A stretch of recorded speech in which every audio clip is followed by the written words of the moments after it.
Hey there, Ben Hallback, Hub International. If your email is anything like mine, or your newspaper is anything like mine, with respect to pharmacy, we see all of this information and data about how expensive it is. And I see nothing with regard to why. So, to understand why we are where we are, we have to rewind back to 2010. When the ACA was passed, there were two notable exclusions, and you can put this in the festival of unintended consequences. First thing that wasn't in the ACA was rebates. Those are not included in the calculation for insurance company profitability.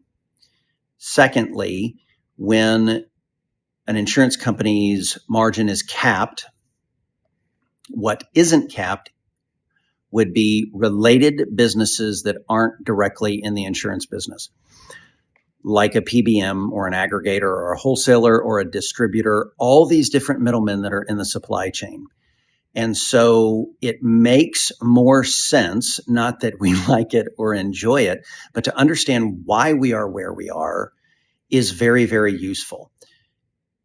Which then begs the question, so what do we do about that? Because we know that the supply chain has gotten so mercurial and opaque, quite frankly, the only way to address it with any level of effectiveness is from the supply chain, from a cost of goods sold perspective, and to run calculations and interrogate the data with respect to decreasing unit cost such that profit bubbles that are eaten up inside of the supply chain. There are 9 different kinds of middlemen inside of this supply chain.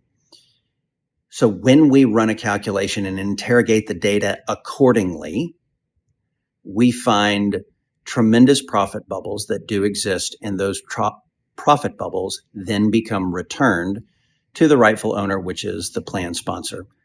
Cost of goods sold is the only way to address the kind of situation that we're in.